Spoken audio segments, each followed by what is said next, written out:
Hello mga ka-foodie! Welcome back sa ating cooking vlog. Ngayon, gagawa tayo ng breaded pork chop. Huwag kalimutang mag-subscribe para lagi kang updated. Narito ang lahat ng ingredients na gagamitin natin. Una, mayroon tayong 2 itlog na gagamitin para dumikit ng mabuti ang breadcrumbs. Sunod naman ang minced garlic at hiniwang kalamansi na magbibigay ng mabango at sariwang lasa sa ating pork chop.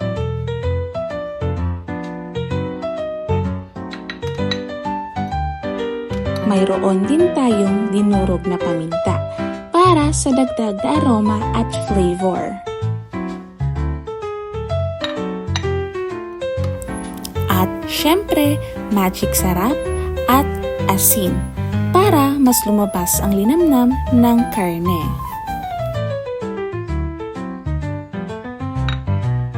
Mayroon din tayong all-purpose flour na magsisilbing unang coating upang mas kumapit ng mabuti ang itlog at breadcrumbs.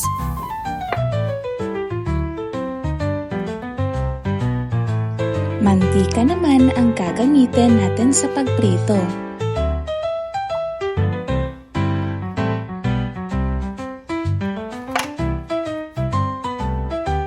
Ito ang breadcrumbs na magbibigay ng crispy at golden brown na coating.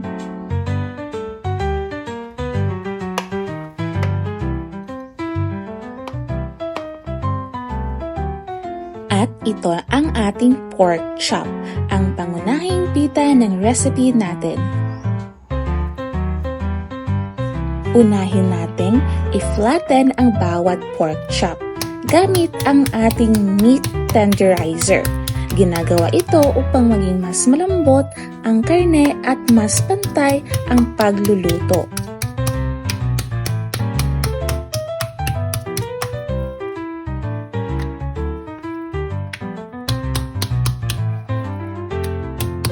Pagkatapos, lagyan natin ito ng dinurog na paminta ang bawat piraso ng pork chop. Lagyan na rin ito ng magic sarap at isunod na rin ang ating minced garlic. Lagyan na rin ng tamang dami ng asin. Pigain ang kalamansi sa ibabaw ng pork chop. Ang kalamansi ay nakakatulong na magbigay ng sariwang lasa at bahagyang nagpapalambot sa karne. Pagkatapos, baliktarin natin ang lahat ng pork chop.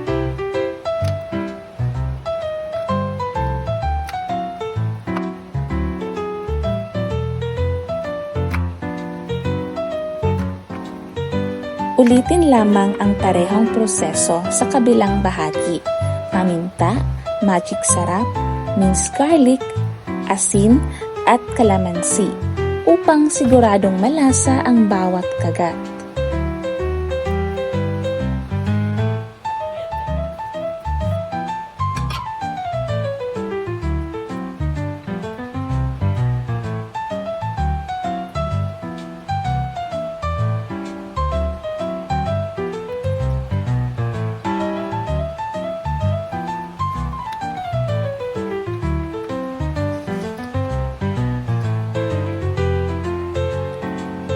Pagkatapos, lagyan ng all-purpose flour ang bawat pork chop.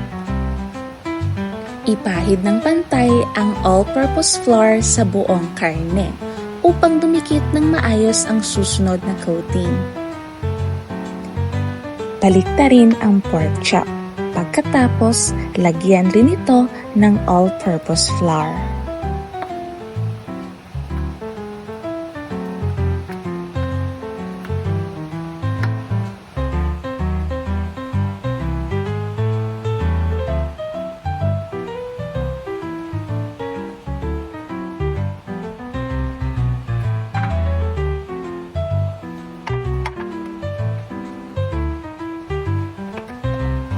Isawsaw ang bawat pork chop sa itlog.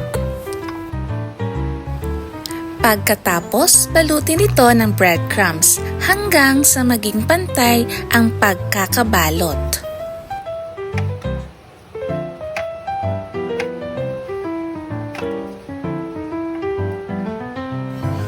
Gawin lamang ang parehong proseso sa lahat ng pork chops.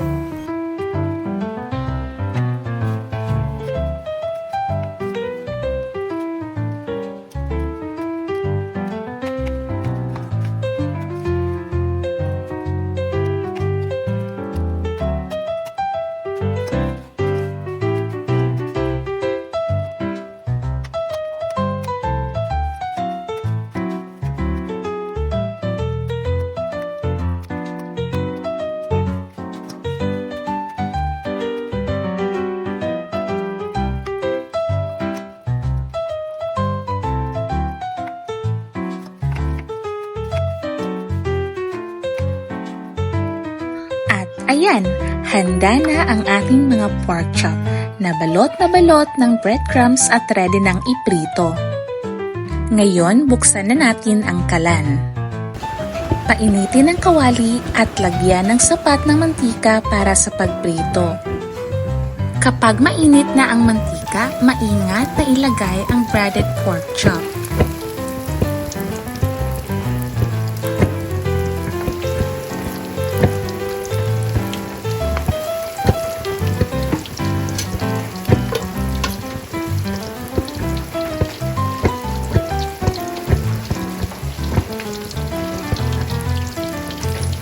Baliktarin ito paminsan-minsan hanggang maging golden brown ang kulay at siguradong luto ang loob.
Kapag luto na, ilipat mo na sa serving plate.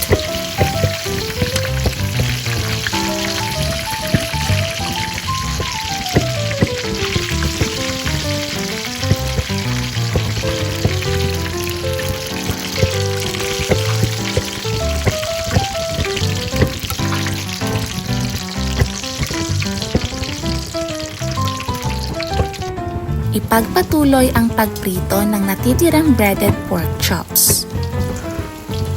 Gawin lamang ang parehong proseso hanggang maluto ang lahat.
kapag luto na ang lahat, ilagay na sila sa serving plate.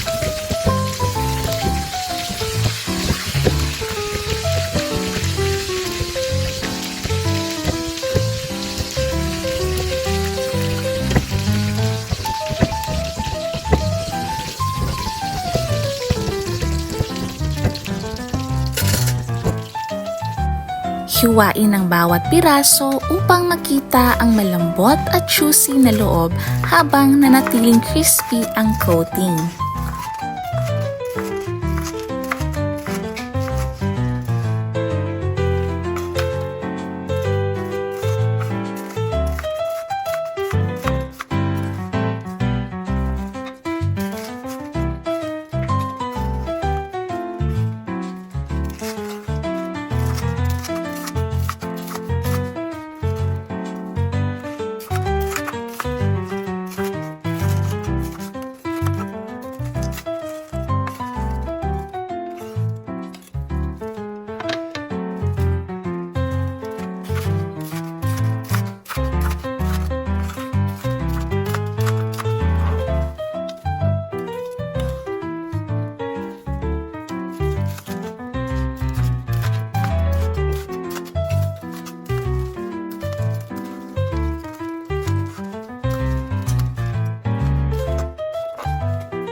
At ayan, tapos na ang ating homemade breaded pork chop.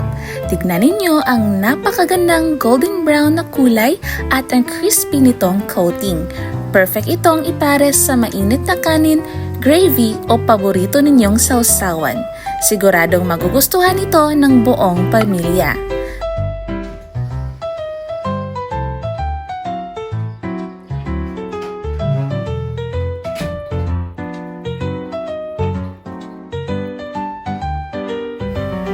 Huwag kalimutang mag-subscribe sa aming YouTube channel. Salamat sa panonood! Happy cooking!